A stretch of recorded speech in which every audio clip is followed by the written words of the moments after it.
Dr.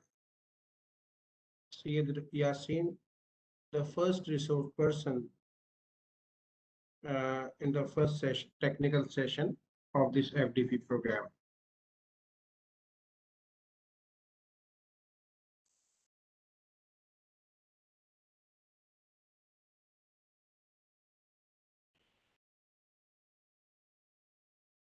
Syed Yasin is a chief scientist, artificial intelligence, machine learning at Seaford Soft Private Limited, Bangalore.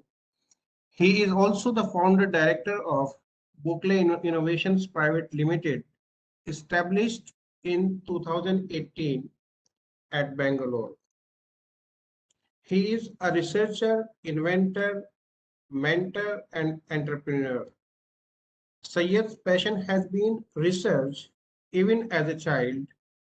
He began with his passion actively while he was in engineering. During his studies at college, he carried out significant innovations and designed algorithms that work with speech engines to produce a system that would listen to voice commands and carry out orders. Sayyid's area of expertise and interest lies in algorithms that would power the intelligent component in the next generation machines, and his vision in the near future is to power search engines, robotics, and medical sciences. Sayyid believes in the making of intelligent machines.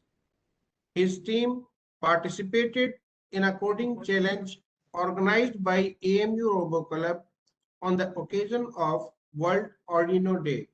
It was a worldwide celebration. Syed published several patents in his research area. He contributed in the area of advanced machine learning, design architecture and algorithms, robotics, programming languages, user interface experience, text analytics, data mining, business development, product strategy, and entrepreneurship. Sayyid Yasin has currently taken an entrepreneurial route and has been actively involved in trying to solve the knowledge element problem of World Wide Web and enterprise. Syed received Outstanding Innovation Award 2013. He is a gold medal winner, DST India. Besides, he received honorary grant during his education at Bangalore University. He has been deputed as Senior Research Scientist, Deep Learning at RICO Innovations Private Limited, Bangalore for a period of 3 years. He has delivered expert lectures in various conferences, workshops, and symposium. Today, Mr. Syed is with us and he will deliver his talk on why do neural networks work and when will they fail. So I request Syed Yasin to please unmute yourself. Welcome you, sir. Yeah. Assalamu alaikum. Hello, everybody. Jazakallah for the introductions. It's a humbling experience to basically come forward to share my experience in the field of artificial intelligence. Jazakallah here. Let me put across very honestly that to cover neural networks in just 2 hours, it's not easy. It's a very dry subject.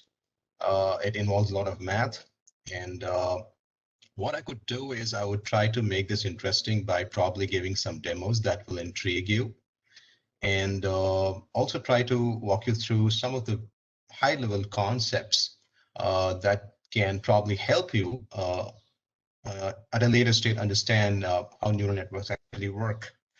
Neural networks, by the way, have been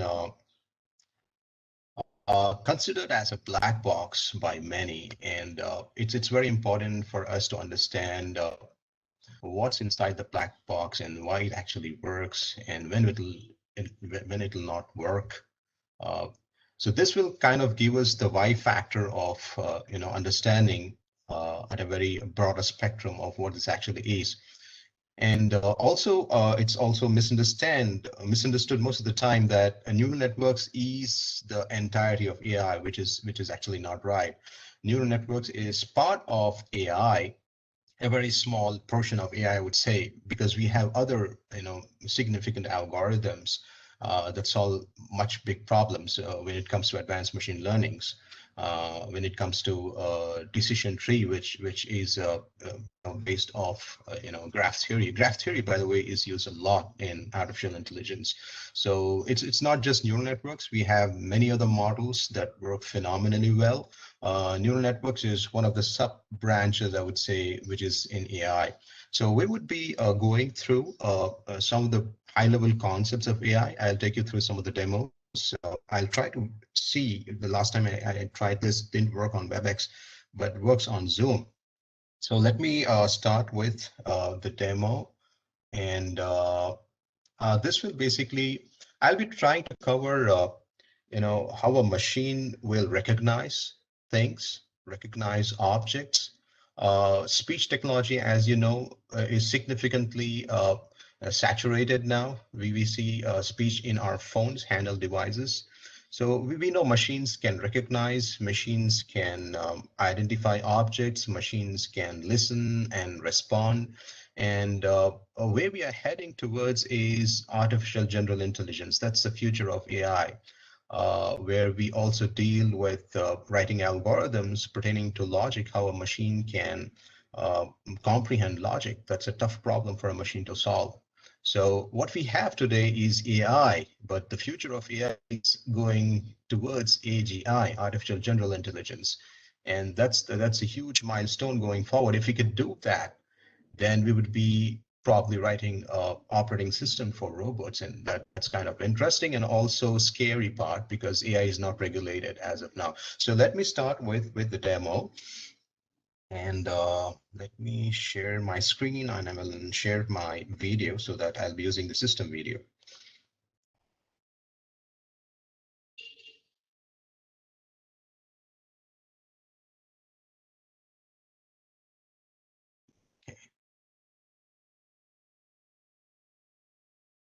And I also have to share my, how do I share my system audio?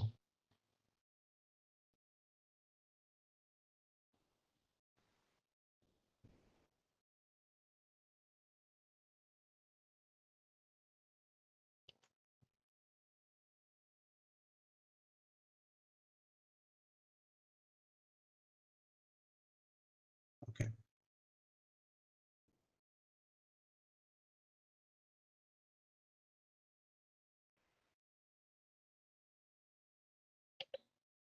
Trying to share my system audio.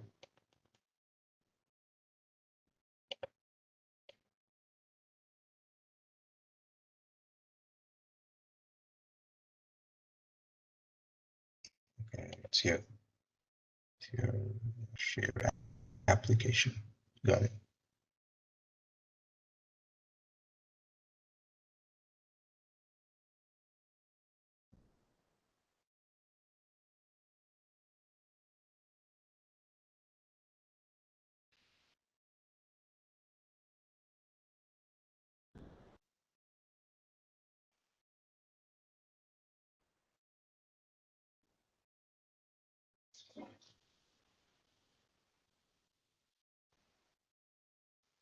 Okay, I'm not sure how I shared my system audio. Let me do start my demo though. This demo, yeah, kind of will help us understand how a machine kind of ingests the data, processes the data, and then recognizes faces. So in this case, I would be running this to identify my face. Uh, let me just start that.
So I had this machine take my pictures and just a second.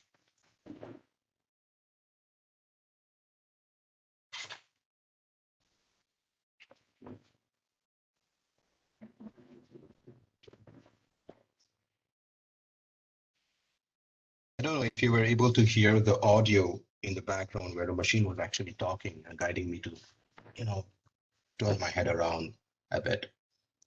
So if you were able to hear that system voice, just raise your hand so that I can know that you were actually able to see that. No, okay. No, sir. Audio is not there. Audio, that's what I was trying to share, the audio, system audio. How do I share my system audio from here? In Zoom, it's like share system audio. Here, I don't find it. I find applications rather. Done and recognize. Okay.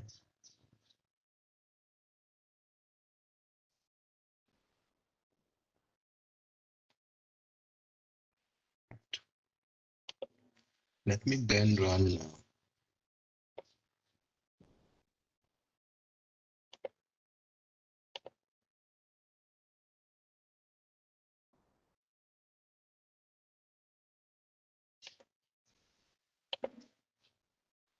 Bear with me.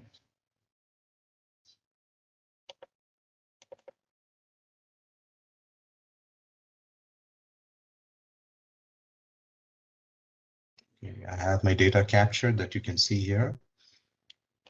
Let's see if this algorithm recognizes my face.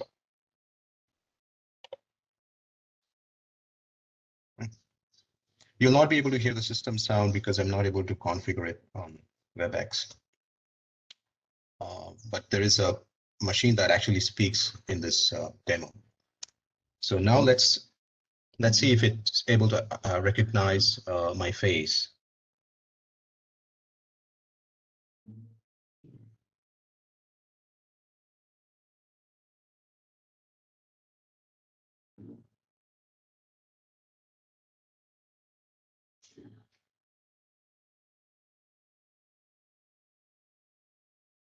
So you see, it's kind of recognizing me with an accuracy of 60 to 70%. That's how machines recognize. So first it captured my pictures, and then it trained itself on the pictures that were taken earlier, and now it's kind of recognizing me as Syed with that accuracy that you see beside it, 64, 65. That is how machines kind of can learn.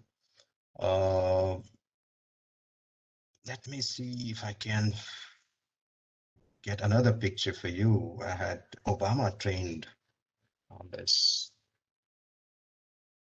Okay, it's showing a stranger to Obama. Maybe because of lighting issues. Lighting issues. Yes. So see Obama with some accuracy. It's kind of flickering. It's able to recognize multiple objects. Now this is how machines see. So if we put this in a self-driving car, it can identify objects that it is trained on. It's trained on.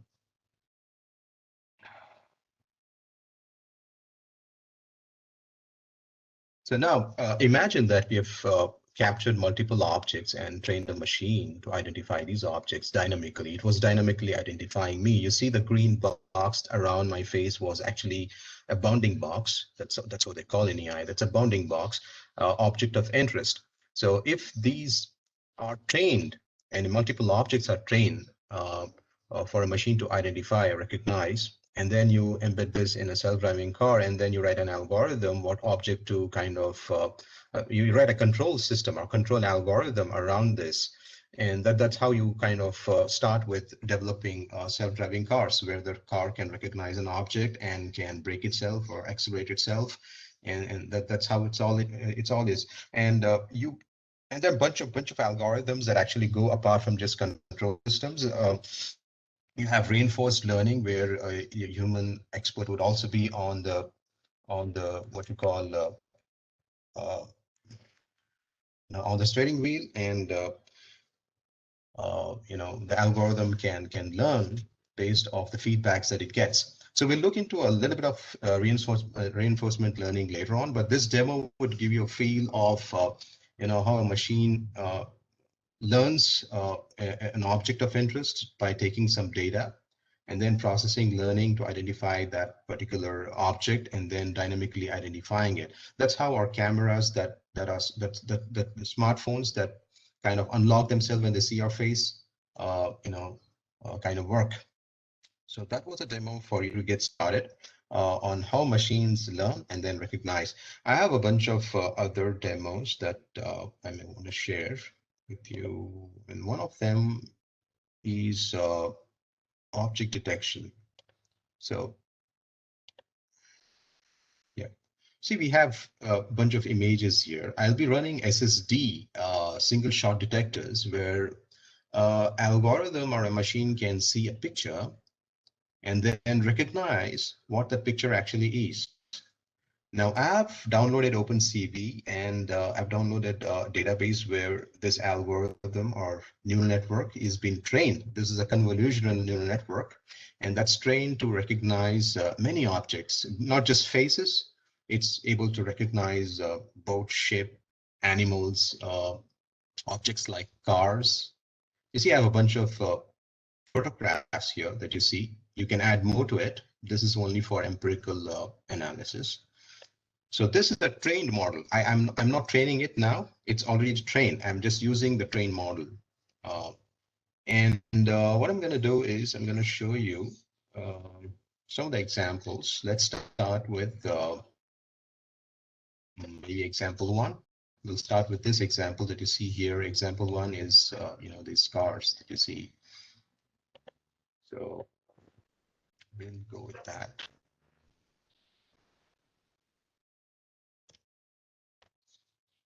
So I'm kind of putting this example one here.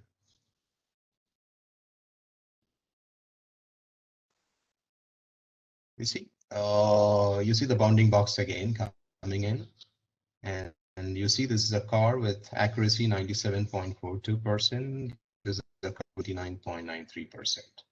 So that's how machines recognize once you've trained the machine to identify and recognize objects.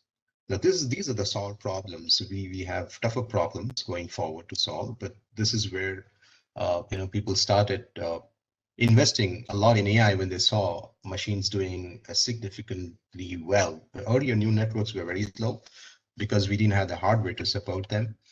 But now we have machines which are capable of handling computational complex algorithms or networks like neural networks. Again, neural networks is based off graph theory. You have edges and nodes, and that's how you design your network. The next example that I would say is we'll do with example 6.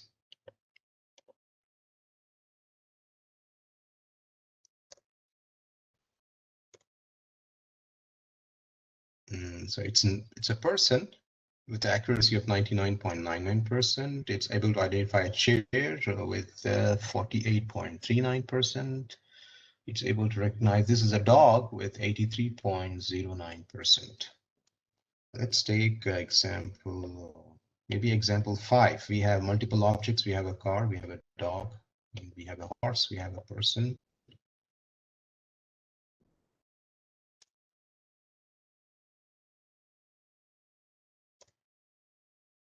Yeah, you see it's a car with 99.43% in the background. It's a dog with 61.78%.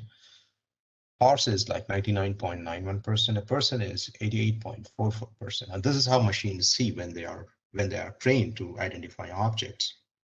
You put this in a robot, or you put it in a self-driving car. This is how it sees. This is how it looks. Oh, this is a horse, and this is a car. And when you're driving a car, and when a machine is driving itself, for a machine, it's like a 2-dimension. It can identify what And then you have a depth dimension, which can use sensors to measure the distance. You'll have multiple you'll have multiple sensors, and you also get into just sensor fusions. So I was asked this question during last conference. That was a good question. I was asked that can a machine make mistakes? Can the sensors fault due to some reason? And that is where I mentioned that yes, a machine can fail and the sensor can fall, but there are precautionary measures that are taken. I think you've learned a subject called fault and tolerance in circuits. So it's not just like AI, running a car. It's a lot of other technologies that complement AI with it. You have sensors around the car, but you then have a sensor fusion and a control system around it, and that complements AI algorithms. So it's not just AI that kind of it's working. There are other technologies that complement AI, and that's how you kind of come up with a solution. So I just wanted to put that across so that you don't confuse that it's only AI that is, that we are just putting in a car and that's how a car works. It's not just that. It's multiple technologies. It's other technologies as well that kind of complement AI to work. So I want to show where AI fails. Okay, let me take this horse 2 picture that you see here.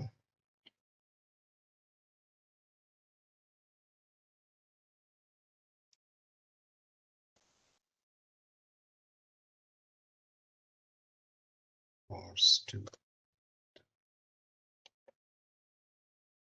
Okay, horses 2.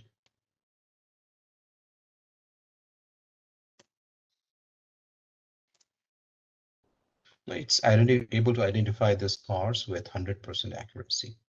So this probably will give you a confidence of, okay, this machine is really trained to identify a horse with high accuracy. And remember, the accuracy of identifying an object also depends on the quality of data that you are providing the machine to learn. If you're providing lots of data of one particular class, like say horse, and then you're providing not much data on another class, say donkey, to identify a donkey, then a machine like a neural network, if you're putting it across a neural network, this data, it'll misclassify a donkey to be a horse. Just remember that when you're preparing your data, ensure that you balance the data properly. You don't train a machine more with one particular class, and then you don't train a machine less with another particular class. So you have to be careful when you're dealing with the data. It's very important that you handle your data really, really well. Otherwise, the machine will misclassify objects. I'll show you in a while. We saw that particular use case. And let me take we have some donkeys. We have 2 donkeys here. Donkey 2. Let me just show you. If this is trained properly, it will identify it right. If images on donkeys are not given in the same proportion as other data sets, for example, horse in this case, this will be misclassified as something else. You see, it is misclassifying as a horse. You see this? It's actually a donkey. It's misclassifying it as a horse, 99.60%, which means to say that this particular neural network is trained to identify horses more than donkeys. So the donkey's training set is probably lesser than the training set that was given for a machine to identify horses. Now, we know that it's able to identify horses, but then we take this particular image, which I downloaded. This gives the frontal view, and you have multiple horses here. So if a neural network is not trained to identify the front view of a horse, then this particular use case will fail. So here you also get to understand that it's important to capture the dimensionality of these images, the front view, the side view, the back view. You have to keep that in mind. based off the application you're trying to develop, that you capture that necessary data. When I give horses 1.jpg, let's see if it's able to identify. You see, it's misclassifying this as a bird because together they look probably like a bird. It's classifying this as a person. It's 61.09%, something 36.72% as a person. You see, it's kind of messed up here. It's not able to identify a horse. So this is where neural networks will fail if you're not managing your data set appropriately. So, and also it depends on your use case, your application that you're trying to develop to solve a specific problem. It also depends on that. So it matters with what you're trying to solve, and you basically train your network with that kind of data. So I think we are pretty much done. We'll end with this example too. This example underscore 2.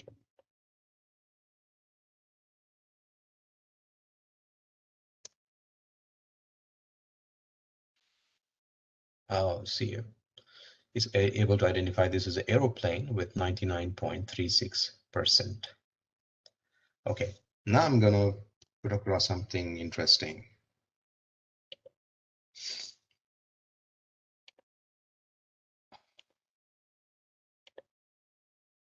So here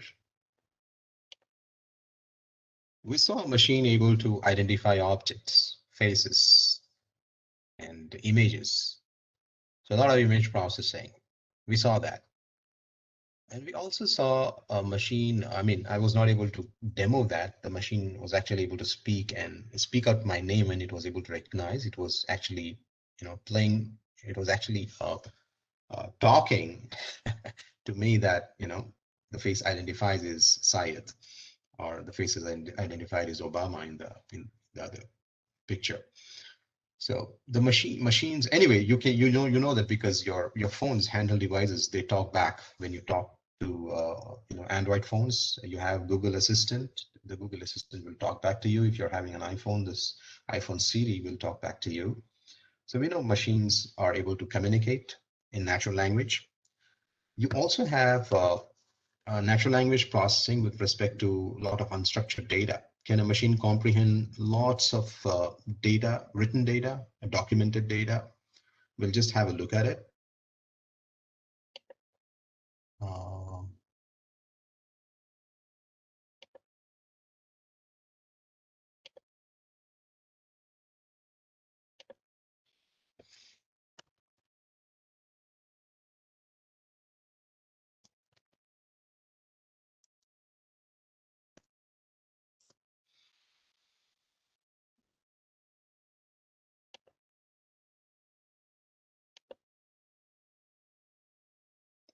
How do I hide this?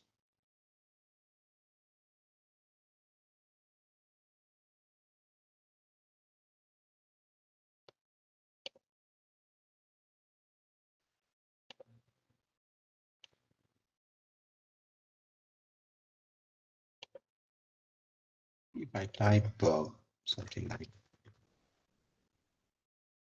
heart attack, I'll basically run you through the future of search engines. The future of search engines, when you started with Google earlier, like 15 years ago or 10 years ago, you used to get a lot of information links, but now you also get knowledge snippets that you see on the screen.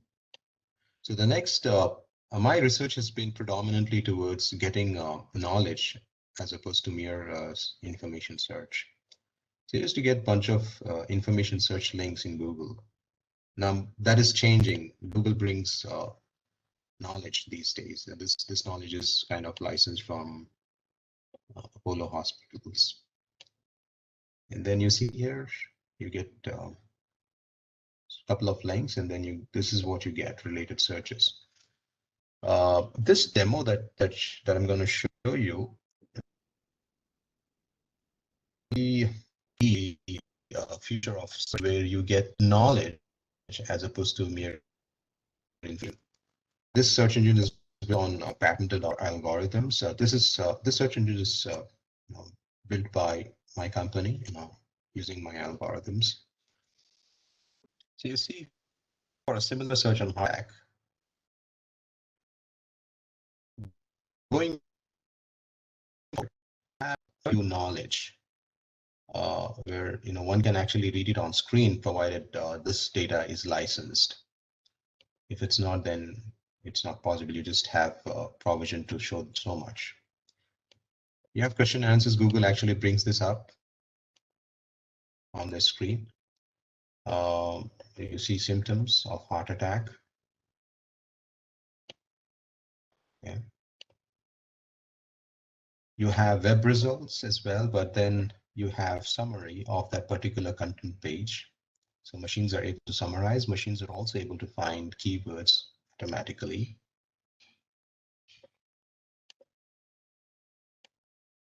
You have drugs for heart attack. Then I was interested to show you this particular piece where Google brings in this related searches. But then what if a layman comes in, searches for heart attack?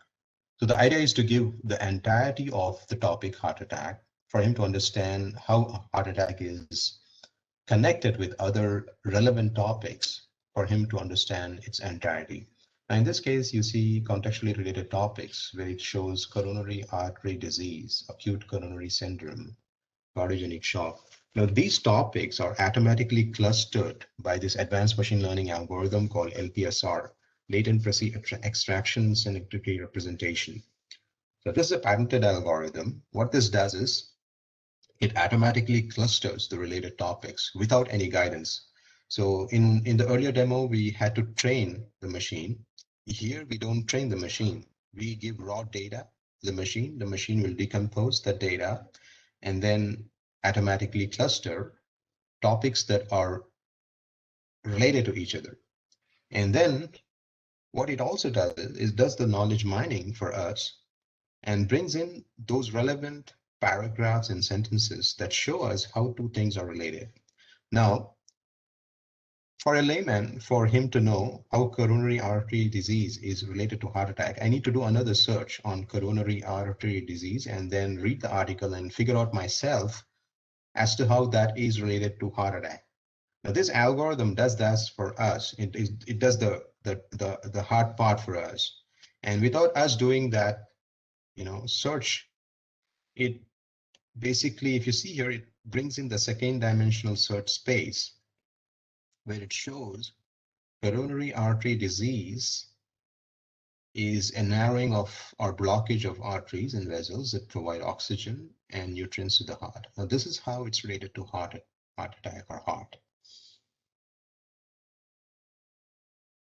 And that's the, now, if you see this, it's so difficult for us to comprehend that a machine on its own is decomposing multiple documents on health from various sources and is able to identify how two things are related. And it's also making notes, and bringing that to us and putting across in a second dimensional search space, explaining that, see, this is how two things are related. That's the degree of AI we are in today, where you give a lot of data to and then the algorithm can decompose it, can then classify that into multiple clusters and then learn from the documents. Now you see here, acute coronary syndrome. If you see this particular sentence, acute coronary syndrome is a term used for any condition brought by sudden reduced blood flow to the heart. Acute coronary syndrome can describe chest pain if you feel during heart attack. Now you get to know that how heart attack and how acute coronary syndrome are actually related. So what happens is, apply this for education. A kid or a student in university trying to understand a subject, it becomes so easy for him if a machine is bringing that relevant notes. The smart students, what they do is they do this knowledge map. I don't know how many students follow that.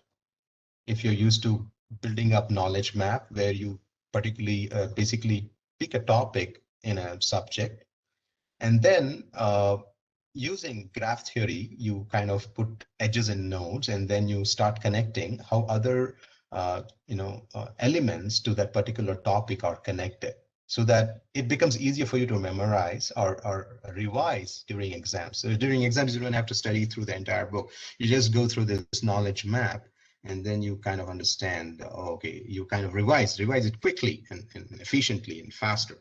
So that's how you kind of reduce your study time. As the exam come closer and closer, your study times kind of gets narrowed significantly. That's the ideal way of studying. I've seen students, they put in a lot of effort during exam days, but if you're a very disciplined student, and then you start preparing this knowledge map right from day one, by the end of the year, when you have your exams, your study time actually gets reduced because you have this knowledge map. But you see this machine bringing some sort of a knowledge map, like that to us without any guidance given to it. So we saw a bit of NLP, natural language processing. So we saw a lot of stuff on image processing. We saw some stuff on natural language processing. And then this logic, we also have seen the speech. I mean, not in this demo, but you can comprehend that with the handle devices you have.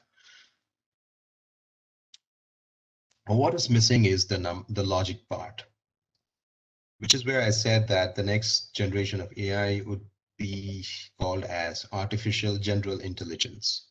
Now, the general intelligence part would be something where the logic would be addressed. That is something that will be used in AI going forward. So as a typical textbook definition, this is what John McCarthy, who is considered as a father of artificial intelligence, has to say. It is the science of engineering of making intelligent machines, especially intelligent computer programs. And then you have a Turing test, which basically suggests that if you're able to communicate with a machine and you're not able to comprehend if it's really a machine, and you will mistake it to be a human, then it has passed the Turing test. And if you're following Google research lately, Google has come up with something called Google Lambda. Now, this is a chat bot that primarily communicates like a human expert. I was basically taken aback because I was not expecting that to be so fast. And then I realized AI is kind of growing exponentially faster than we can even think. So yeah, Google has come up with this Google Lambda that can communicate with human beings in a much natural way. You will not find it as a robotic voice. So putting all of that together, having logic embedded in machines, if you do that, you'll be heading towards these machines in the next couple of years. We have these machines already in place. What I mean to say is the physical structure of robots are already there. The robots can jump, walk, do somersaults like professional gymnasts. Do refer Boston Dynamics. It's a company that makes robots that can run, jump, balance themselves. There is a lot of research that has gone in gyrodynamics. There is a lot of research that has gone on IMU, inertial measurement unit devices, that will be able to bring in, your. These are used to basically balance autonomous system. In this case, it's a robot, which is an autonomous system.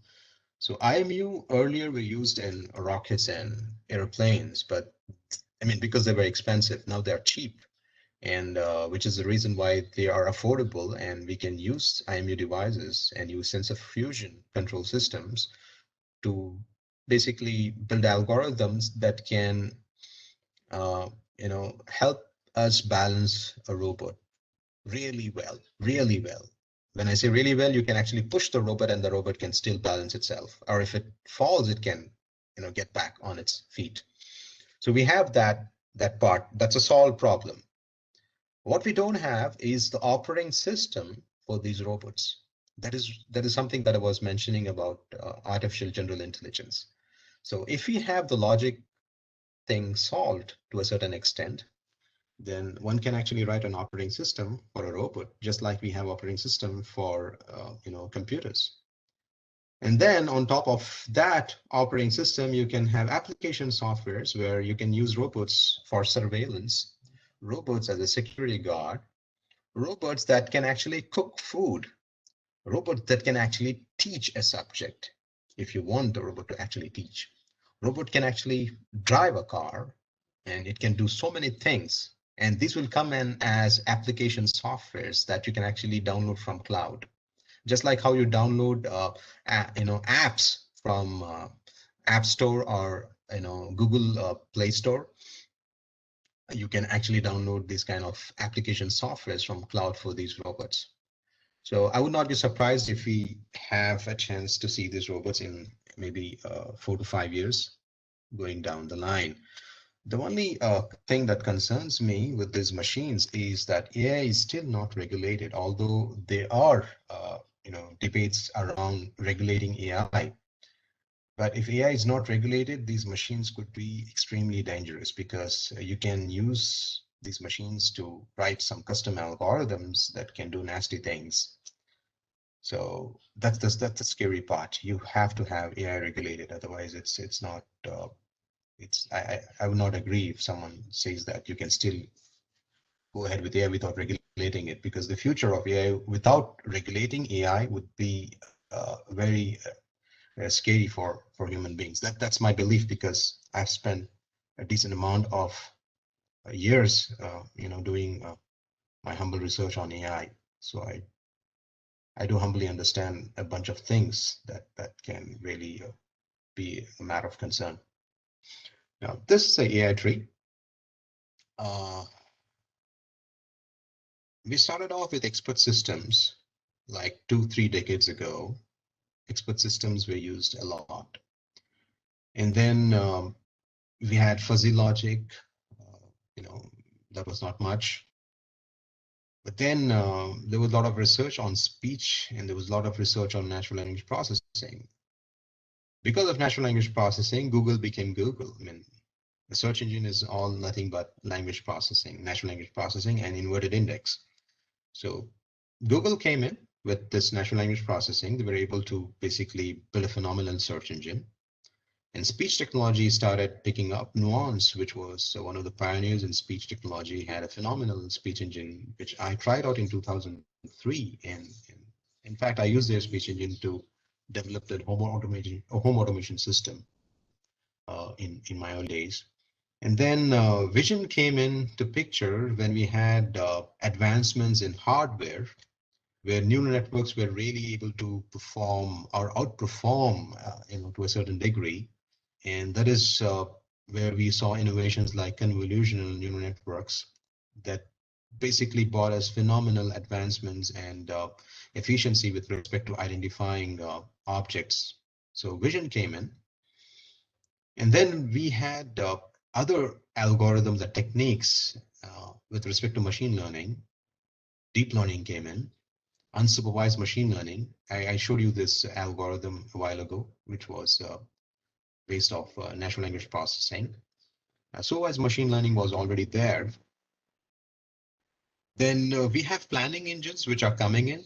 I mean, planning engines would be a significant what you call help for human experts with respect to supply chain management. I was working on one of the projects on planning, where a machine plans by studying the patterns of how a human expert planned in the past.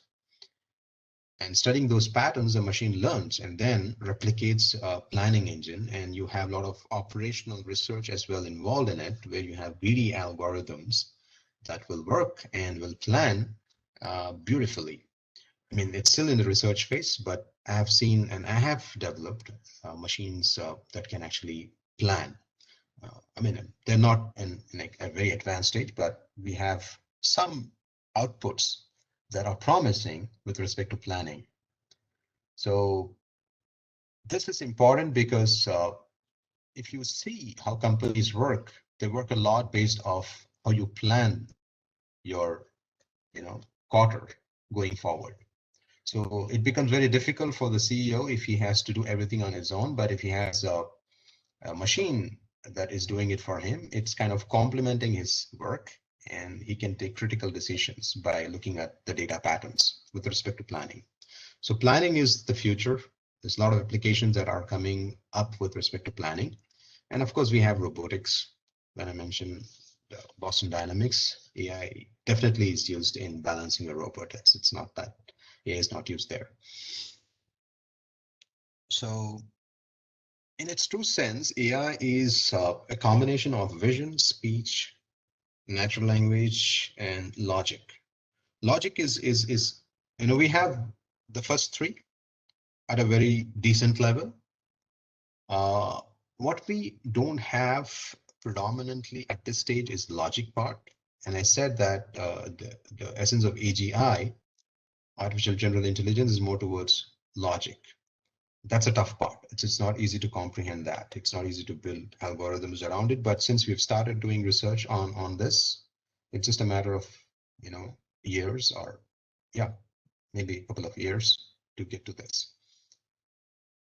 So then we are basically asked, is AI glorified statistics? Statistics is basically the foundation of AI. Without data, you will not be able to write. You'll not be able to write an algorithm that can give you an output. You need to have lots and lots of data for your AI to work. So in a way, statistics is needed for AI. You can definitely call it as AI's glorified statistics, because it makes use of statistics to a great degree and bring it to the next level, where it actually helps human beings. Excuse me, sir. Solve some problems. Go ahead. Please make full screen. Participants are facing problem. Please make either slideshow or full screen. Thank you. Okay. The reason I didn't make this full screen was because I'm going back and forth with the demos, but let me make this full screen for now. So, okay, the difference between AI and machine learning, some of them ask this question, and there is always a debate. What is the difference between AI and machine learning? AI is basically an abstract way of saying that, you make machines intelligent, but practically the way you make machines intelligent is by applying machine learning algorithms. So that's how it is. But when you actually write, you are used to writing AI/ML because people are used to that. But nonetheless, that debate kind of continues. You can ignore that and focus on the math that is used to write these algorithms. And this is a slide that gives you a brief of machine learning techniques. You have supervised techniques, you have unsupervised techniques, and then you have reinforcement learning. Reinforcement learning is primarily, as I said, is used as an application in self-driving cars, where you have algorithms that are complemented with the right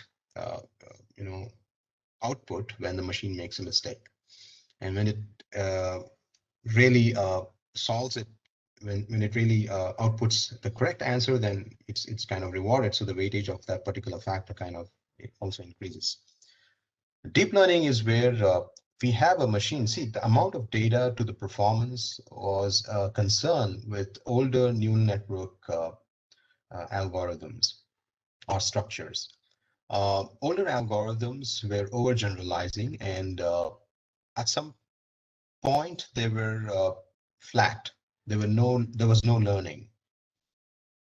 And this is where deep learning came in, wherein the performance of your algorithm actually exponentially grows with respect to your data. So the more the data you give, the more the learning the machine will actually imbibe in itself.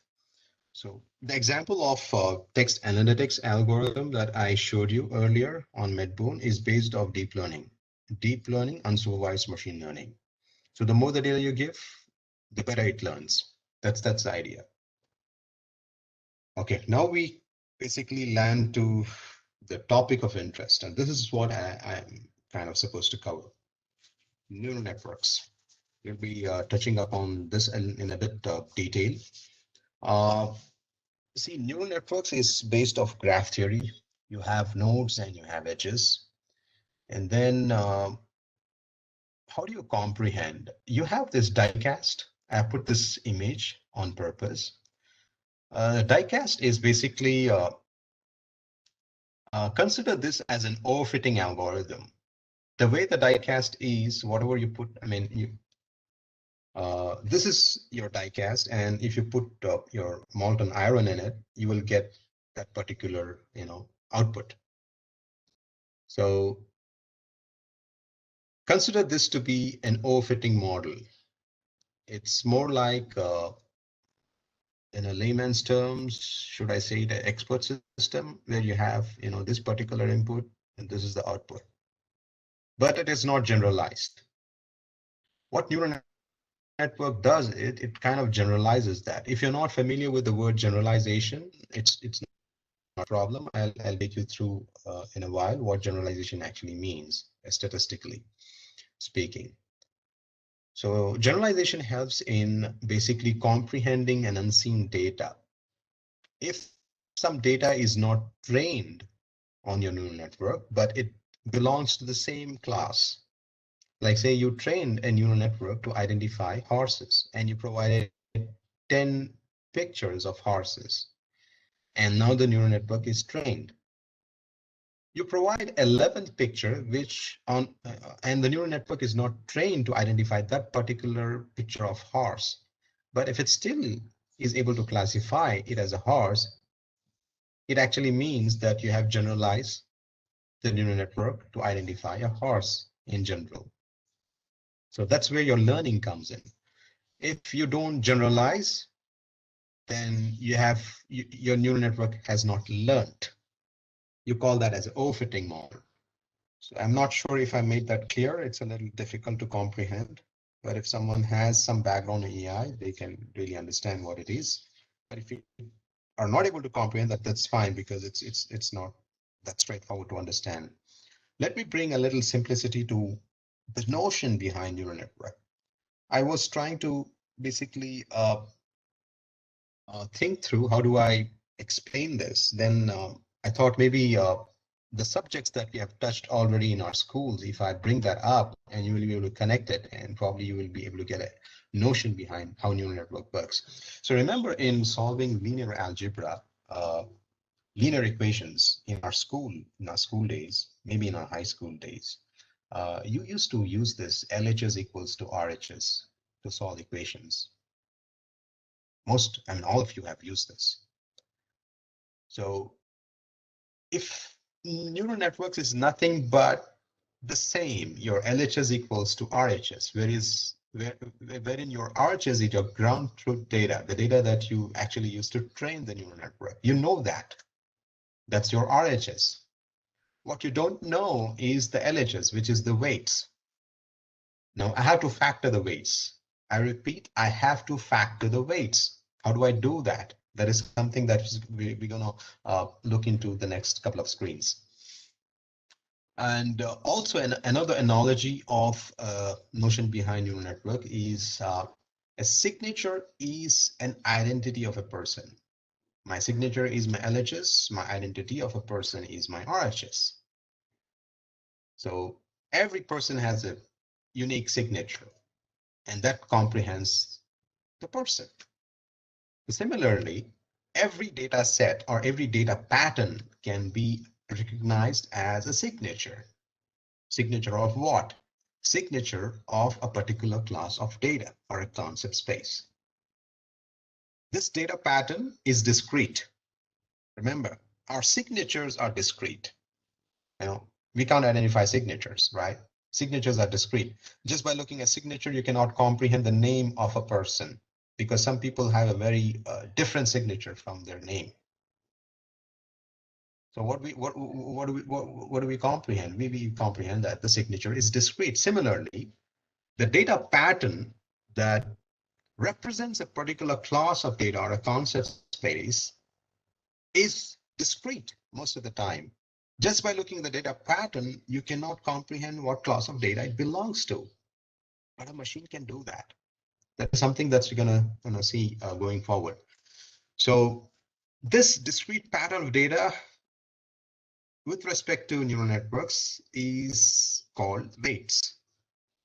I have my class of data and I have my data pattern in a form of weights.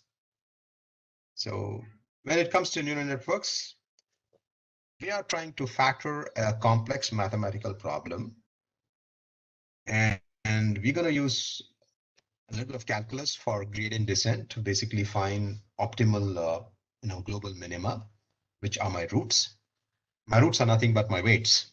If I find the weights, the right weights to represent a particular class of data, then I have solved my problem for that particular class of data.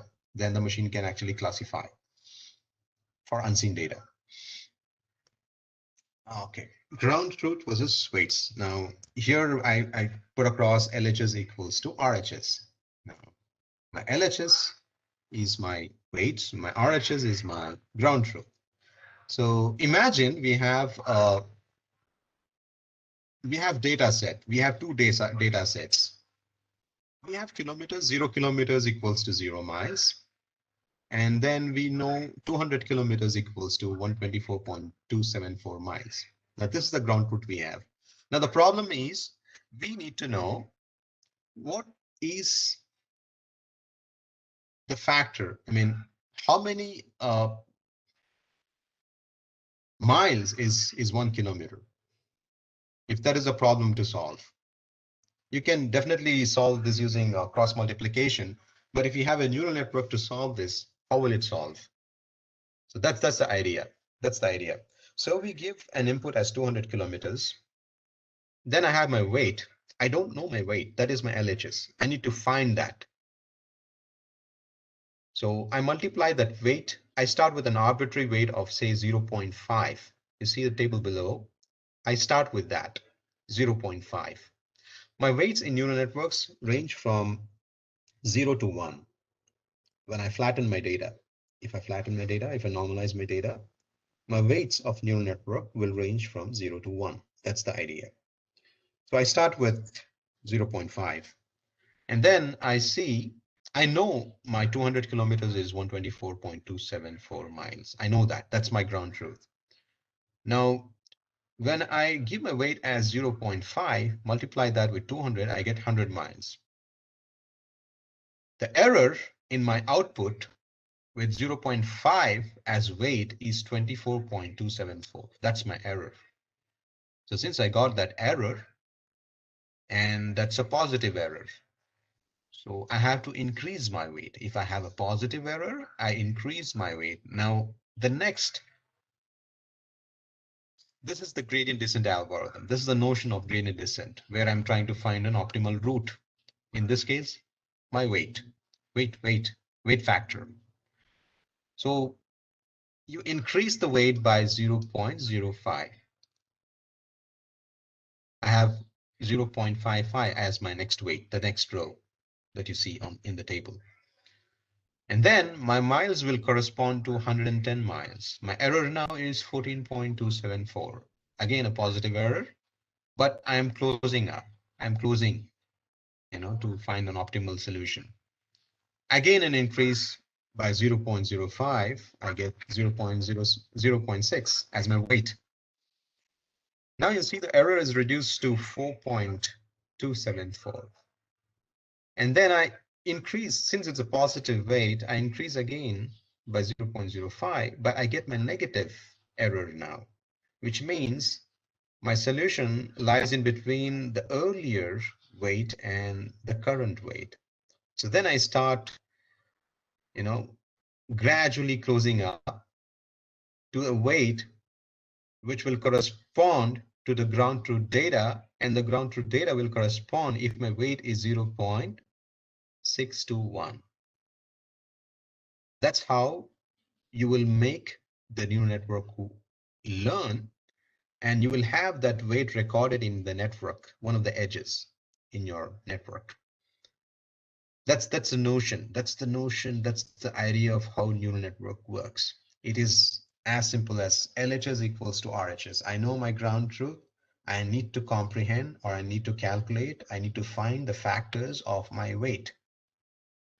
And you see this network. You see the lines. The lines are the edges. Edges is a place where I have my weight. The nodes is where I have my activation function. Activation function is you activate the particular node and you get an output. So I'll not get into details of activation function because that might confuse you. We have various activation functions, including sigmoid and softmax and ReLU and so many other mathematical formulation that can be used to actually come up with an activation function. So that's the what you call implementation of how a neural network works. We'll not get into that detail. I'm here to basically give a high level overview picture, or for you to help understand the notion of why a neural network works. That's the idea. This is the basic idea. If you get this right, then you'll be able to understand the demo that I'm going to give you in a while. So many people think neural network is a black box. So if you think neural network as a black box, then it becomes very difficult for you to comprehend why they work. And if you don't understand why they work, you will not be able to comprehend when they will fail. It's important. It's important to always know the why factor. Get into it, mathematically try to understand how weights work, and that is the reason why neural network works. Your weights are nothing but the pattern, your data patterns. As you see in the screen, the data patterns are nothing but your weights. They represent your class of data or concept space. That's very important. So let's look into the demo now. Let's look into a demo on neural networks. Okay.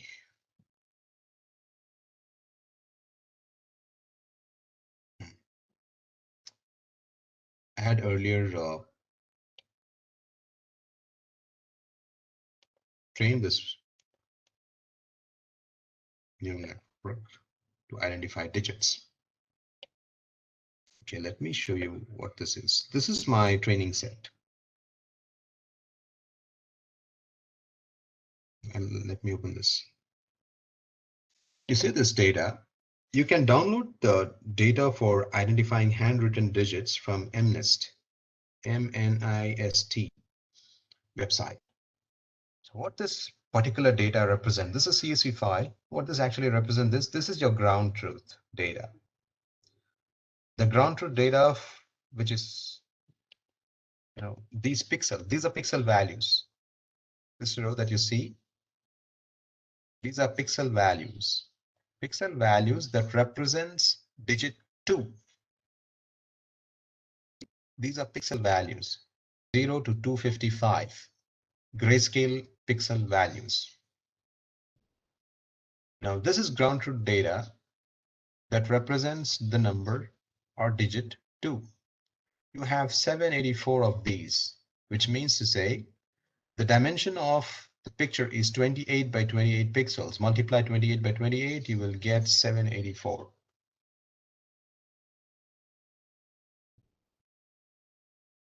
I'm trying to understand the data that we have so that it helps you. So you see 784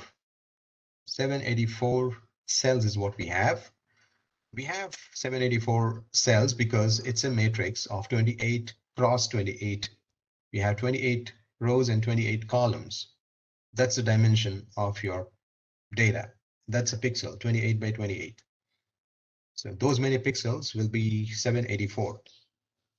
And those pixels represent the digit 2. These are handwritten digits. So if you want a machine to comprehend human handwritten digits, handwritten digits by human, of course, human is the one who writes digits. So these are handwritten digits. If you want a machine to identify these digits, then we have this ground truth data that is provided by MNIST, and they have lots of data you can download from their site. And then you have some test data as well that you see here. This particular row, this first row represents first row. Okay, first row represents 7. This is the label. We call this as the label data. And this is the representation of number 7. So we've written a neural network. The input nodes are 784, hidden nodes are 784. It's a very shallow network. We only have 3 layers. 3 layers, by 3 layers, I mean to say, yeah, this is 4 layers. I want 1, 2, 3, 4. And this particular network, we have 3 layers. My learning rate is 0.1. My learning rate, it's 0.5 here. In this case, I'm increasing the factor by 0.5. So for the gradient descent algorithm to really work well, if I reduce the learning rate, if I increase the learning rate, then it is more probable that my global minimum will be, I will be overshooting it. I should not. I mean, I need to solve this. I mean, it's a way of finding a factor. So which we keep our learning rate minimal. It's only that. Okay. So I've already trained this network on handwritten digits. So let me basically query this. I'm querying my training list is 0.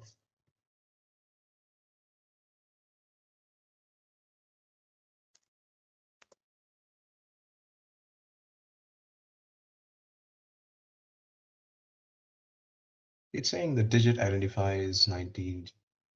I'm going to share this application here.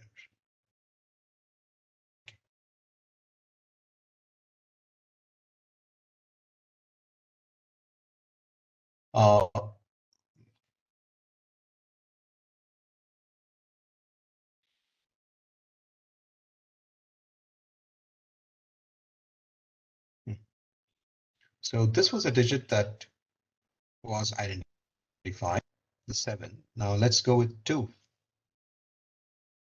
We are trying to query row 2.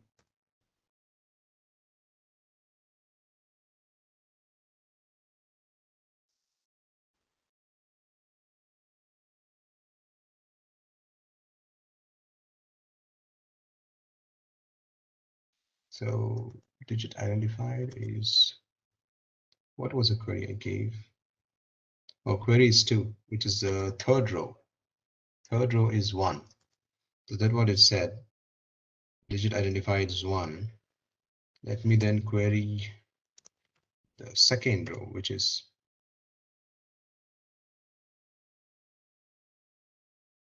my second row is this. So 2.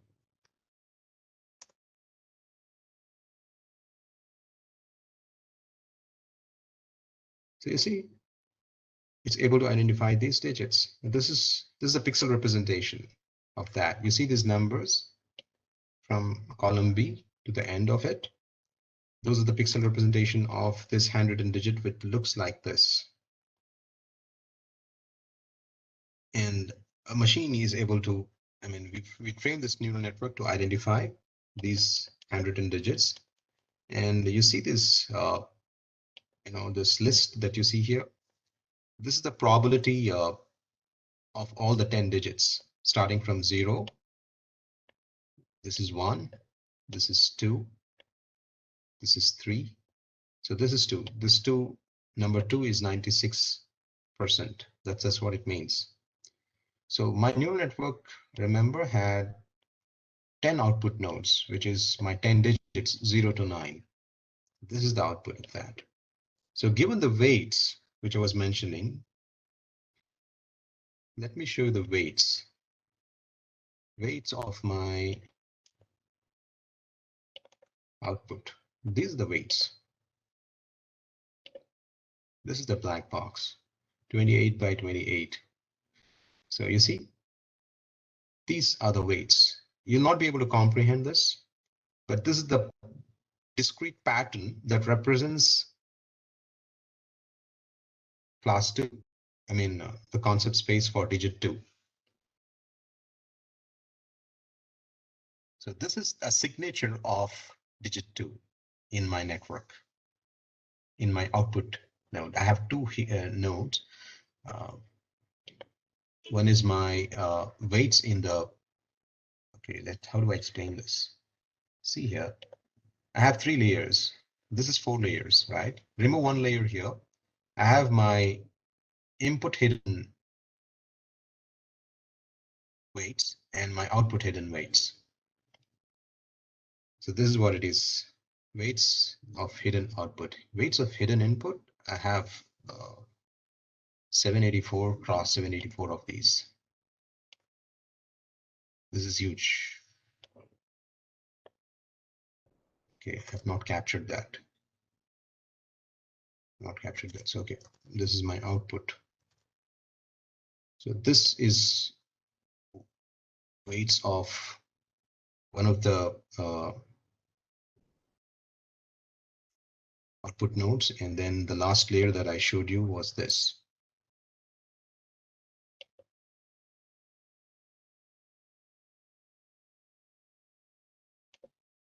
Okay, these were the final.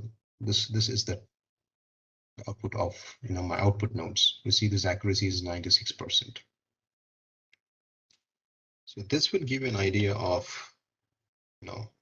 how neural network works with respect to identifying our just building it. So this is a handwritten what you call, we're not using any tools in specific except for NumPy and Python code.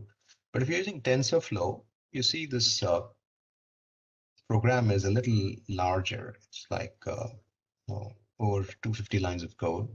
But if you're using TensorFlow, your code becomes reduced. It's around 54 lines of code for the same output that you get. So that is where you use TensorFlow if you want to use it as TensorFlow, but this is more like a black box. You do not have much control on some of the configurations if you want to. So let me then take you through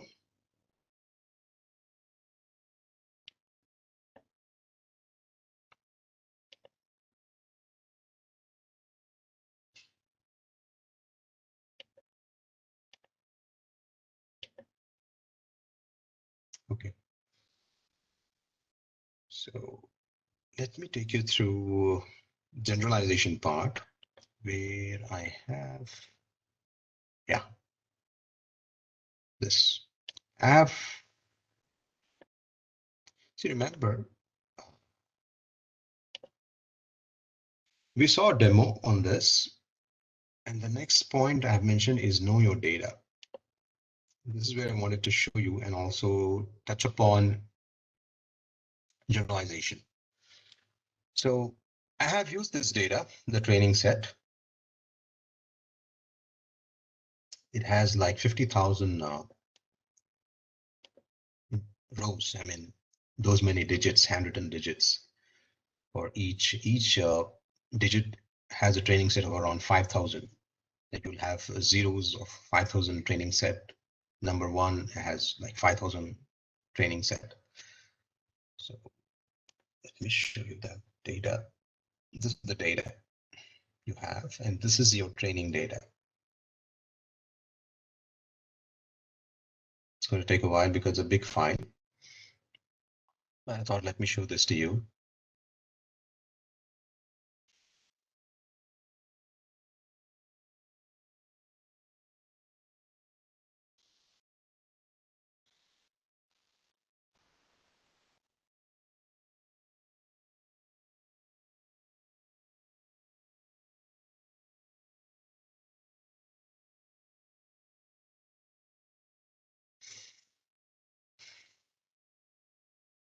It's a big file. It's going to take a while. It's more than 100 MB. Okay, this is the training file. So if you see this training file, this has like 60,000, sorry, 60,000 rows. And you have so much of data that's gone in. So that's what we're looking at. I've used the training set. And I have normalized the data. Then statistically, okay, let me show you. Let me go to row 1. Row 1 is 5, right? Let's see how this actually looks like. I mean to say the picture of this particular data that represents 5, which is my training set 0. And I run this. This is how it looks. This handwritten digit 5. This is how it looks. This is the picture. I'm training a machine with this picture, and I'm telling the machine based on my label data in my neural network that this is 5. That's my ground truth. This is my RHS. Okay. This is my RHS that represents 5. This is a label. This entire pixel is my input.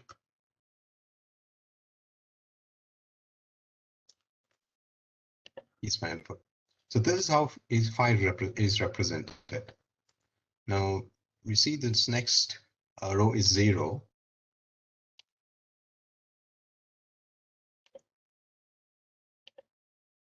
See, this is how 0 looks like. This is the image of number or digit 0. My second row, third row is 4. You're starting from 0, right? That's why. So this is how 4 looks. These are handwritten digits.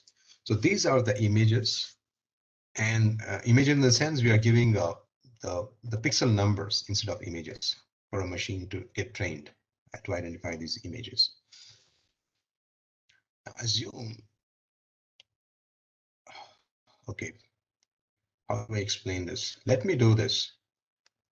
If I have to statistically just absorb, say, number 2, digit 2, and statistically add them up together, I will get to know my concept space of 2.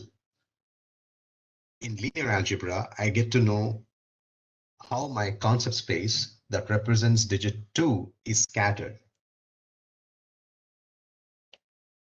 This is how it looks like. If I add all the images of digit 2 together, this is how it looks like. See, it's blurry.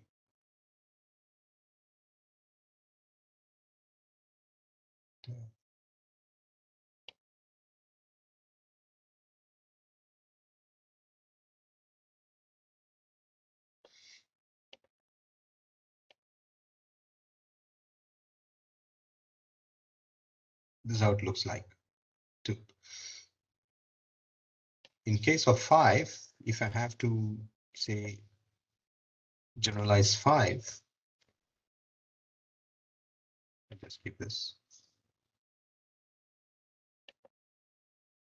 It's going to take a while. It's 60,000 rows.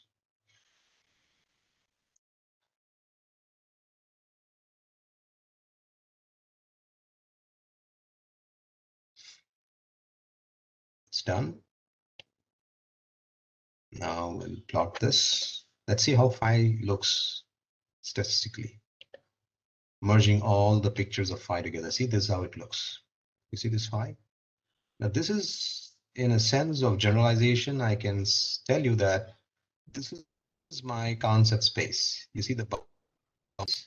My file lies within this boundary. So if I have an unseen data of which represents 5, and that kind of lies in between this bound within this boundary. If it's a new way of writing digit 5, which was not trained earlier, then of course, this training set is an unseen data that you actually see it here.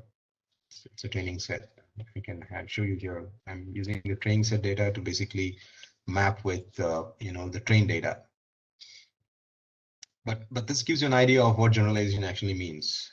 Let me touch upon that particular slide in the demo. See, this is what generalization actually means. I have a tree, but it has to be generalized to something like this in order for a machine to classify how a tree looks like. So this is how a file looks like.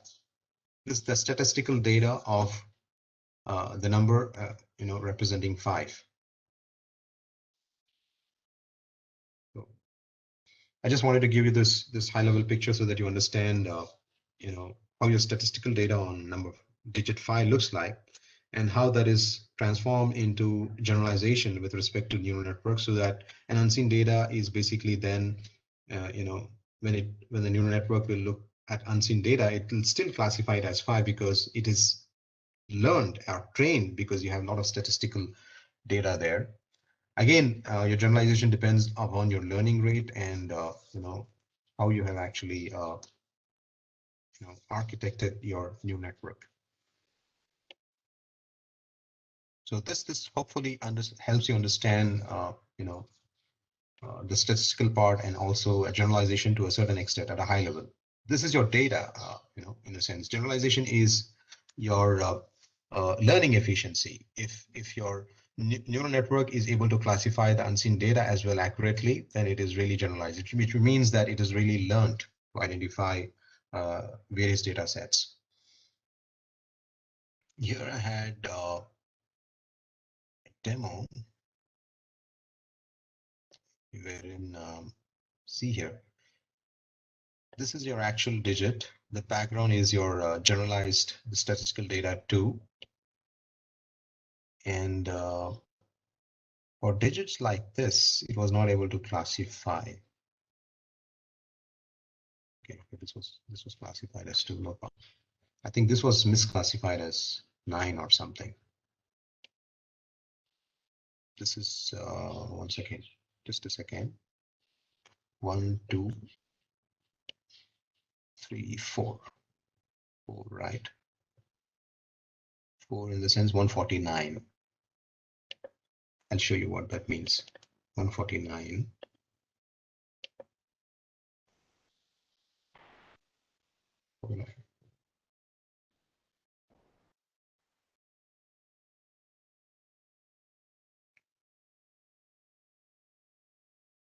See this particular digit. This is the digit I was referring to.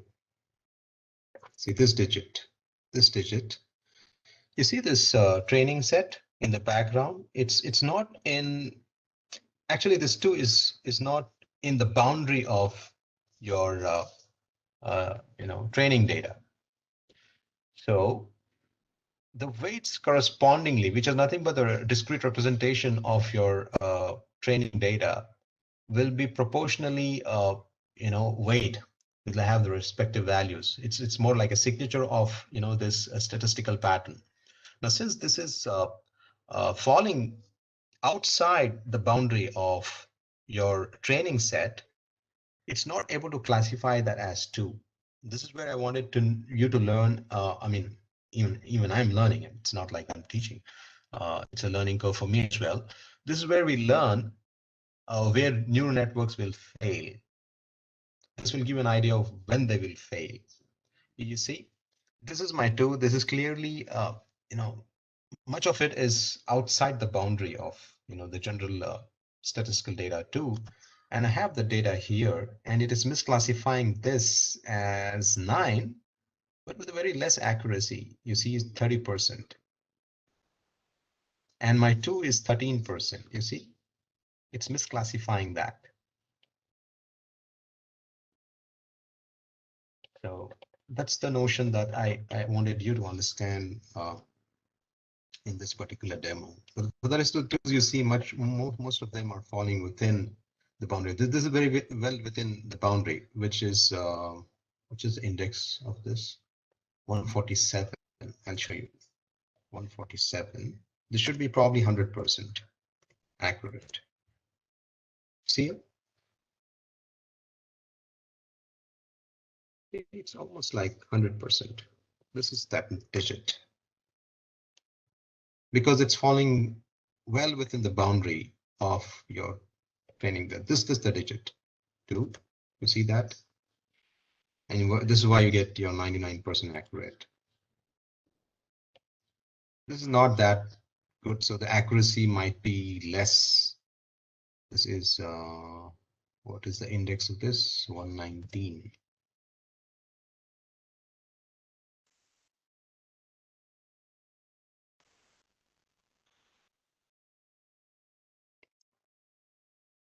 You see the accuracy is reduced to 89% because, as you can see, it's not falling within.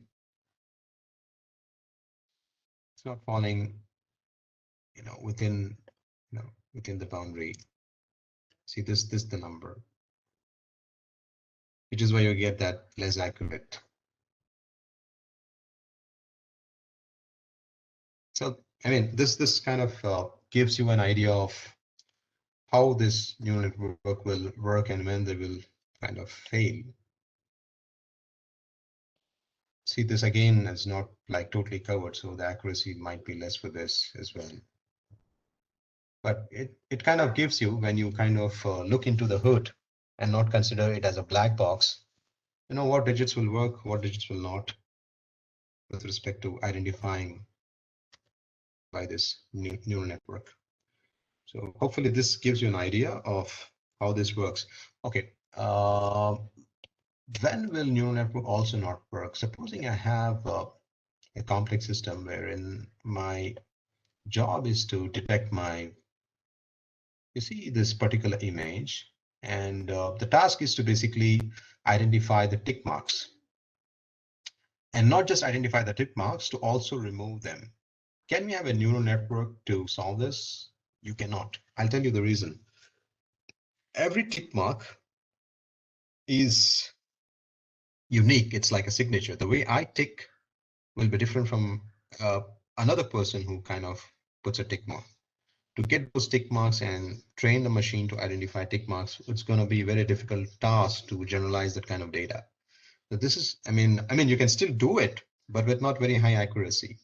Now, this is where we step into other algorithms. So I had written up advanced machine learning algorithms to identify this particular tick marks. This is that particular program that does that. So what this does is, once you give this as an input, it will, you see this output, this is the output. It actually has removed the tick marks. Not completely, but some of them, you see that as residual, but it's done a very decent job. You see, you have 4 tick marks, and here you hardly find those. It's removed them. So it has to understand what a digit is, what a tick mark is. I have my 2 classes. Class 1 data is my tick mark. Class 2 data is my digits and my characters. So here a machine must classify how to separate tick marks and how to separate, the digits and the characters. It's also not removing the horizontal line. It will only remove the tick marks. So if you come with these kind of problems where neural networks might not be the right approach, you will have to find different ways of solving it, and you use a lot of linear algebra for this.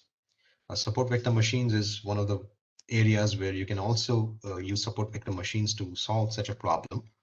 But of course, again, that's pretty complex. I've used a different algorithm called a chaining technique to solve this particular problem with the LSTM, long-term short-term memory, and chaining technique to solve this particular problem.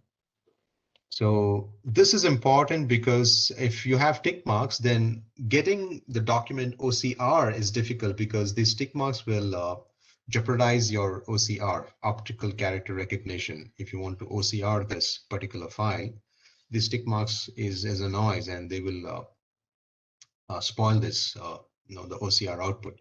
which is why you need, an algorithm to remove those tick marks before you OCR the document. There is another algorithm that will stitch back the digits. Some of the pixels that you see here in S is missing.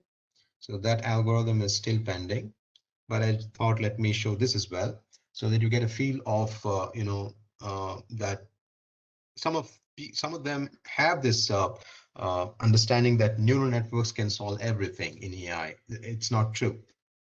You have to identify the problem. Understanding the problem and formulating it mathematically is a tough problem. It takes 80% of the effort. Knowing your data, remember I took you through this slide when I showed know your data, because if you know your data, it's only then you can mathematically formulate the problem. Mathematical formulation of the problem is the toughest challenge in AI. If you don't get your problem right, your answer will always be wrong because your problem is wrong. You didn't get your problem right. So how will you expect your answer to be right? So understanding the data and knowing the entirety of the problem that you're trying to solve is the hardest part in AI. It takes 80% to 90% of the effort.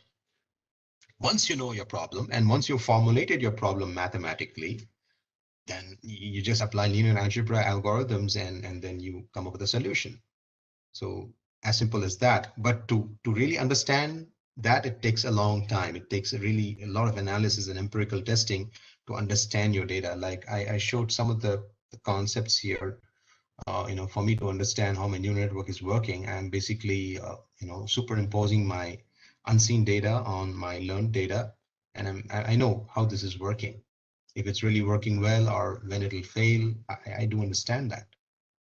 So if you have that thorough knowledge, then you will be confident, okay, this is my neural network will really work in the field.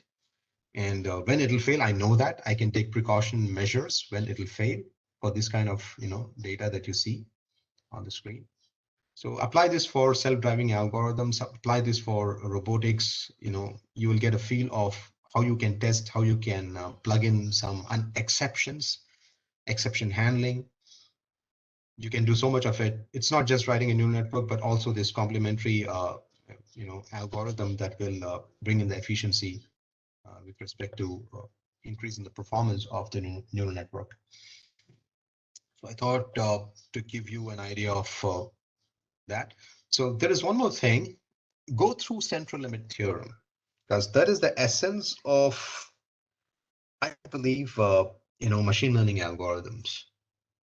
If you understand central limit theorem really well, then it will help you understand the probability theory well, and that will be the beginning step for you to try and start comprehending how this advanced machine learning or machine learning algorithms actually work. So take this as a assignment, go through central limit theorem, understand this well, and then what you can do is you can go through some of these algorithms. I think this is what I showed you when this neural networks will fail. Go through these algorithms as a starting point if you want to get into AI. Support vector machines is a complex algorithm. It's going to take a while for you to really comprehend and understand this. It involves nothing but linear algebra. Singular value decomposition also is linear algebra. AI is all about linear algebra, nonlinear algebra, probability, and statistics. SVD, this algorithm is a legacy algorithm. It's been used for many decades now. It's been used in almost all the fields that I know, that I've heard of. It's used in astronomy. It's used in electrical engineering. It's used in many control systems. Eigenvalues and eigenvectors are phenomenal concepts. You go through this. Principal component analysis is nothing but your SVD. It's more like a twin. These SVD and PC are nothing but twins. You can see it that way. You also have ICA. These are very basic algorithms. LSA and LSI, go through this. Latent semantic analysis and indexing. These were used in natural language processing. This actually passed TOEFL test with 65%. Then you have Bayesian. Go through this. IBM Watson is based on Bayesian networks. It's a very simple conditional probability algorithm, but when you apply it for machine learning, it really becomes complex when you have your multiple variables in your Bayesian network. The complexity really increases if your number of conditions with respect to the probability increases. You have k-means, which is a basic k-means clustering technique, but these are the bunch of algorithms you can get started with. If you've understood this really well, then going forward with understanding the other concepts becomes easier. I have not put neural networks here because neural network is a different science altogether. It does involve linear algebra, graph theory, which we just saw, but it's a different approach altogether. Mathematically, I would suggest if you put effort of spending 1 hour or 2 hours every day on math, revising, I mean, this is nothing new. I mean, linear algebra, non-linear algebra, calculus matrices is something that we've already learned in our 10th and 12th grade. And in engineering, we also have your finite automata and not finite automata, your Fourier transforms and Laplace transform. We don't use that much until you are solving a signal processing problem in the context of machine learning. But as long as you're not doing anything with signal processing, I think this is fairly decently enough for you to comprehend machine learning algorithms. So this is important. Just display pay note to this. I think for now, and on applications, you can see word to vector if you're interested in natural language processing. For a couple of tools, you can look at TensorFlow, Keras, and OpenCV for object and image recognition. Google Speech, now Google has come with Google Lambda, so you can look at that as well. So I think I've covered much of what I wanted to cover in this given short time, but my idea was to give you a notion, of how neural networks will actually work. I think we have 10 minutes left, 9 minutes to be precise. I can take questions if you have any.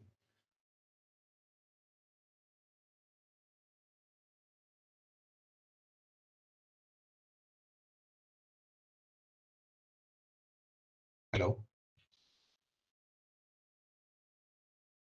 You can type your questions in chat box. I can kind of look into that and answer that if I can.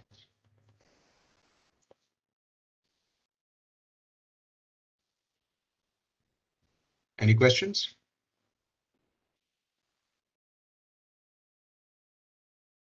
Am I audible? Okay, so very good view. Could you Yes, suggest? sir, you are audible. Oh, thank you.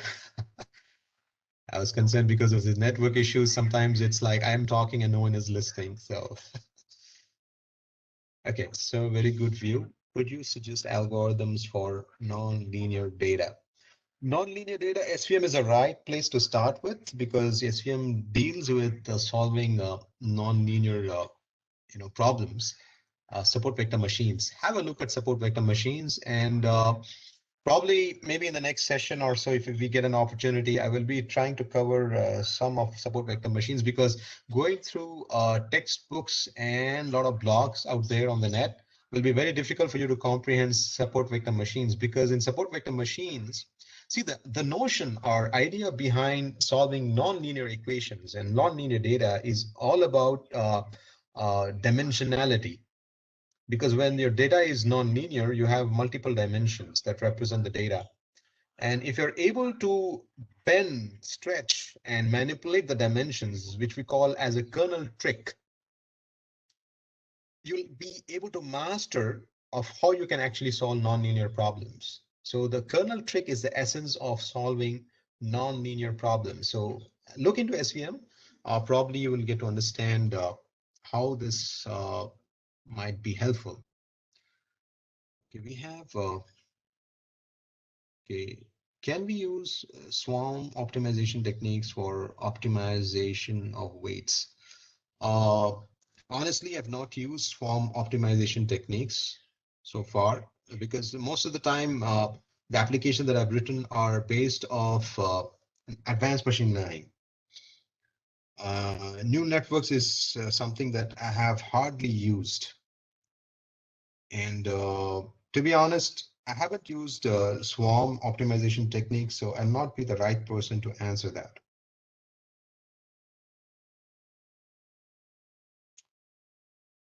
I can't find any chat here. Please support, sir. I don't understand that question. Some information of polynomial regression with respect to SVM.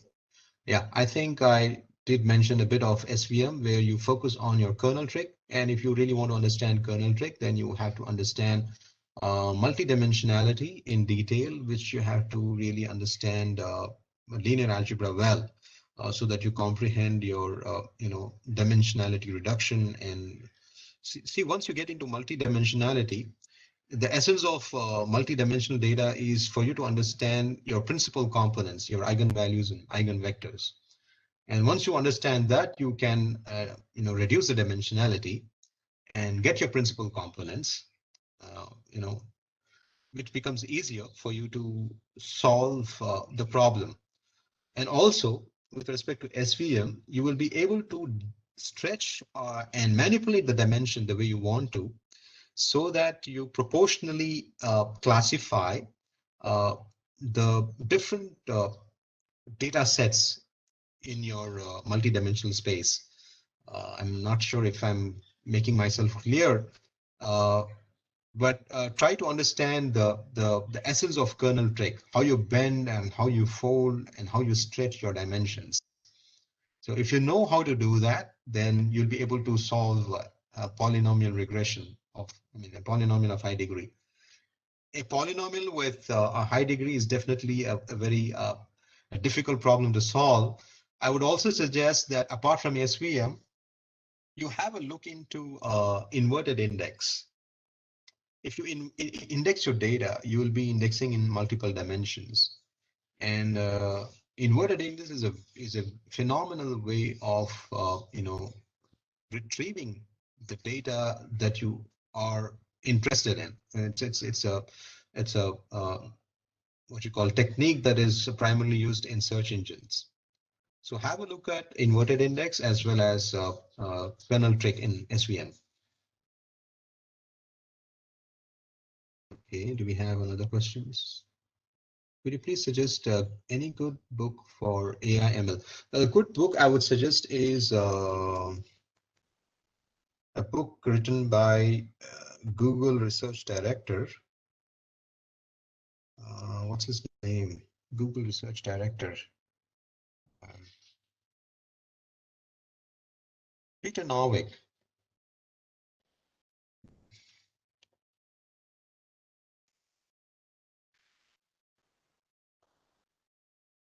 He has written a book on Peter Norvig. His book, you can go through this Peter Norvig book.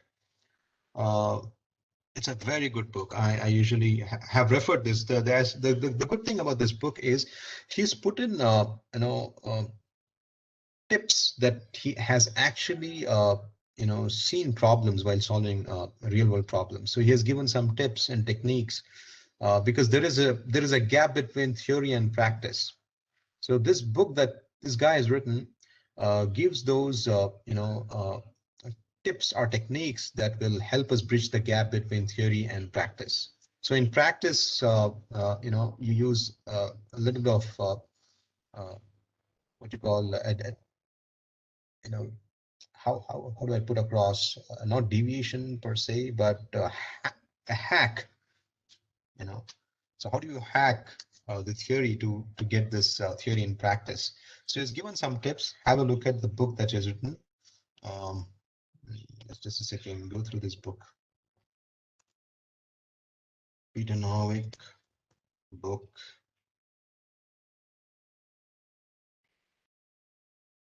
He has written a book. I'm trying to get the name of the book.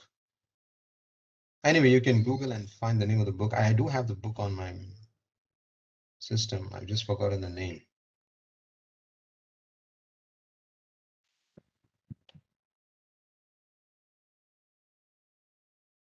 Any other question, please, from the audience? Yeah, this is the book, Artificial Intelligence and a Modern Approach.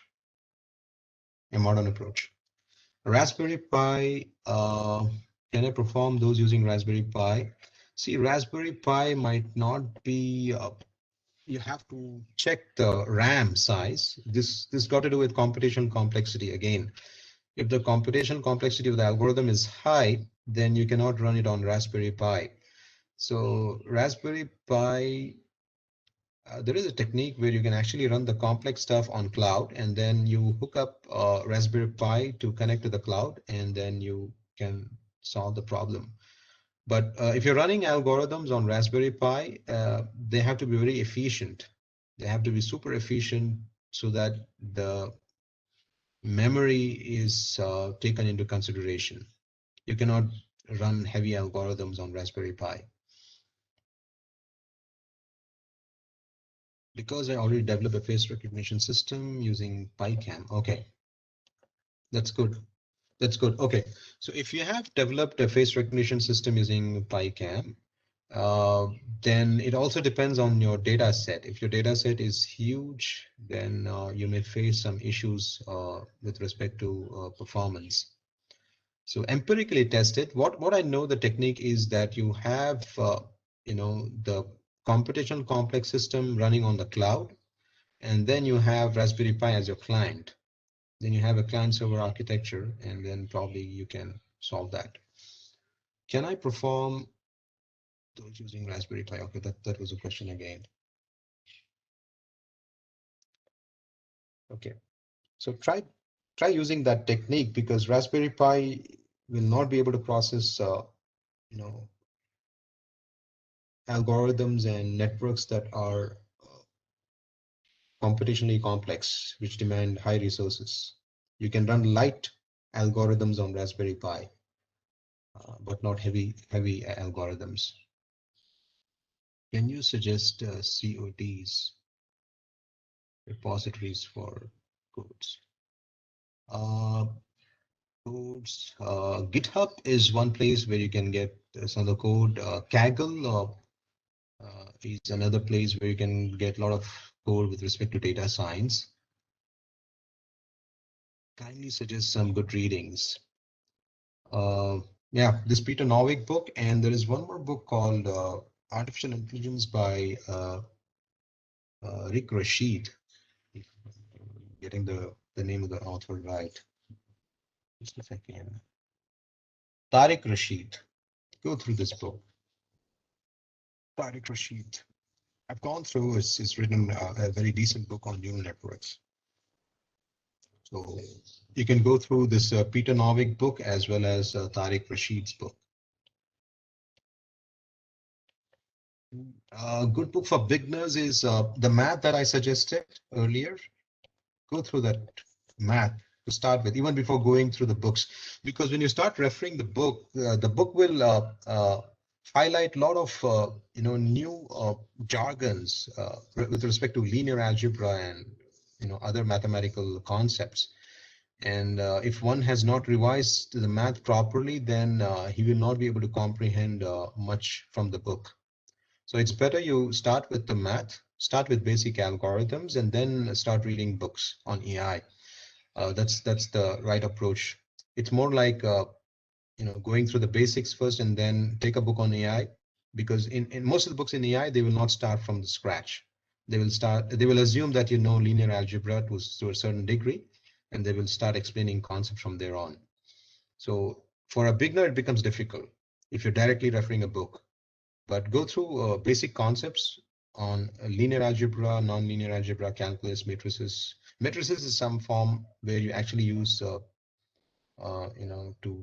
solve problems. I mean, it's more like solving a problem, but that helps. Can you throw some light on opaque AI? Open AI, you mean to say? Opaque AI is something that I don't. OpenAI is, yeah, they're doing a bit of research on AGI, artificial general intelligence. So much of the research I'm really not aware of, because I don't get to see much of what they're doing. But yes, they are trying to solve this general intelligence problem. So that's the okay. What is the importance of AI in media, as we often deal with multiple complex data? In media industry, Yes, sir. Please conclude the session as it is already 12:05 and oh, you have other sessions, right? another session, and another resource person has already joined. Okay, So, okay. My bad. I just lost no, track of time. it's okay. Please. So thank you so much for listening to me. I hope I clarified much of the topic with respect to helping one understand neural networks at some level. It's a learning experience for me as well, and I really am thankful for your university to have invited me. And it's a really humbling experience. So thank you so much. Thank you for your time, and have a Thank nice you, day. Sayed. Yep. Bye. A very wonderful session based on speech recognition by the machine, recognizing pictures, algorithms, and their fancy names. Of course, if anyone want to take any startup, this session is wonderful. And Sayed did a very wonderful job in different areas of the algorithm design and medicines. Sir, I am very thankful to you. And we will be in touch, inshallah, in the near future. And participants, if you have any query, you may please drop it in the WhatsApp group also. And because we are, it is 12:06 and Dr. Aditya Nigam has joined. So we will start the new session. Thank you, Sayed. I'm on LinkedIn. You can connect me there as well. Just in case you want to connect me, I'm on LinkedIn. Okay. You can connect me and ask any queries if you have to. I usually respond. Sure, sir. Thank you so much and have a nice Thank day. you. Bye.